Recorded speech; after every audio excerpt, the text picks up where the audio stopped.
नमस्कार दोस्तों।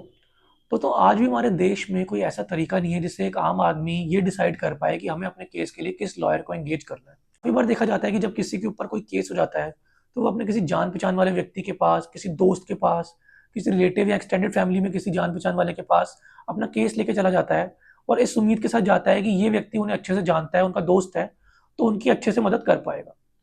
अब यहाँ पे ही काफ़ी बार मैंने ऐसा देखा है कि हम ये सोच के चले तो जाते हैं कि वो हमारी मदद करेगा, परंतु वो व्यक्ति इतना काबिल वकील, इतना क्वालिटी का वकील ही नहीं होता एंड लास्ट में हमारे साथ एक ठगी हो जाती है एंड केस भी हमारा खराब हो जाता है।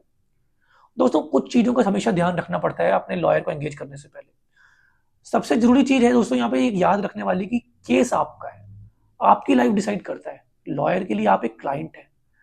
आपका केस खराब हो गया तो लॉयर को और भी क्लाइंट मिल जाएंगे, पर जो डैमेजेस आपके साथ हो गए वो शायद इतनी जल्दी रिकवर ना हो पाए, वो रिप्लेसेबल ना हो पाए।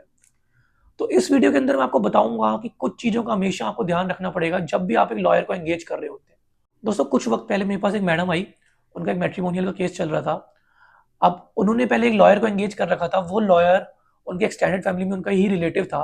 उन्होंने उनसे एक अच्छे खासे पैसे भी ले लिए, एडवांस में फीस भी ले ली। अब थोड़े टाइम बाद क्या हुआ, जो मैम ने मेरे को बताया कि उनका लॉयर सामने वाली पार्टी के साथ मिल गया। अब उनकी कोई सुनवाई नहीं कर रहा, उनके साथ अच्छे से कॉपरेट नहीं कर रहा। अब उन्होंने अपना केस मेरे को दिया है। तो इसलिए जब भी आप एक लॉयर को एंगेज करें तो 4-5 चीज़ों का हमेशा ध्यान रखिए। नंबर 1, देखो दोस्तों, सबसे ज़्यादा चीज़ जो मैटर करती है वो लॉयर की, वो कहती है उसकी इंटेग्रिटी। वो कितनी ऑनेस्टी के साथ काम करता है। अब इंटेग्रिटी आप किसी के फेस से नहीं जज कर सकते। उसके लिए आपको जो देखना पड़ेगा वो उसके पास्ट क्लाइंट्स कैसे हैं, उसका एक्सपीरियंसेस देखना पड़ेगा। तो कोशिश करिए कि आप जिस भी लॉयर को एंगेज कर रहे हैं उसके जो पास्ट क्लाइंट्स हैं उनसे एक बार बात करके देखिए उनका एक्सपीरियंस कैसा रहा है उस लॉयर के साथ। वो लॉयर कैसा है, वो टाइम से डेट पे आता है कि नहीं आता, वो मैटर को सीरियसली सुनता है कि नहीं सुनता, जब जब आपको जरूरत होती है मिलने के लिए वो अवेलेबल रहता है कि नहीं रहता।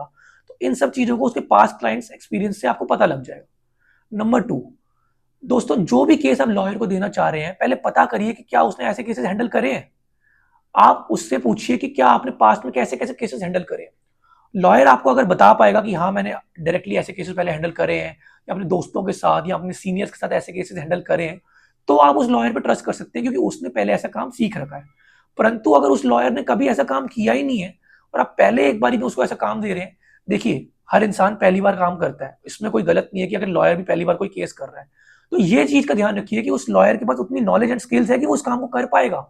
तो इसको जानने के लिए आपको क्या करना पड़ेगा, ये पता करिए कि वो लॉयर्स किन किन सीनियर्स के साथ रहा है, उसके सीनियर्स कैसे हैं, वो किसी रेपुटेड सीनियर्स के साथ रहा है, उसने किन किन के साथ काम सीखा है, उसने कितने साल काम सीखा है।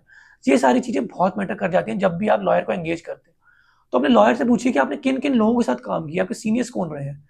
Are have you ever worked with any kind of reputed senior, any senior advocate, retired जज। तो एक दो बार ये चीज़ों का पता जरूर करिए। एंड नंबर 4, ये पता करिए कि उस लॉयर ने कहाँ से लॉ की पढ़ाई करी है, उसकी लॉ डिग्री कहाँ से आई है। मैंने देखा है कि कोई भी व्यक्ति किसी भी लॉयर से ये नहीं पूछता कि आपने एलएलबी कहाँ से करी, आपने एलएलएम कहाँ से करी, आपकी स्पेशलाइजेशन क्या है। बट इन चीज़ों का ध्यान रखिए। दोस्तों, जो व्यक्ति जिन्होंने बहुत अच्छे स्कूल्स, अच्छे लॉ कॉलेजेस से लॉ कर रखा हो, नो डाउट एक इन्वायरमेंटल एज उनके पास रहता है, उनकी थ्योरेटिकल नॉलेज पे एक्स्ट्रा कमांड रहती है। They have a very good analytical and presentable skill in courts. तो कोशिश करिए कि जिन लॉयर्स ने बहुत अच्छी जगह से लॉ या मास्टर्स कर रखी हो उनको एक प्रेफरेंस दीजिए।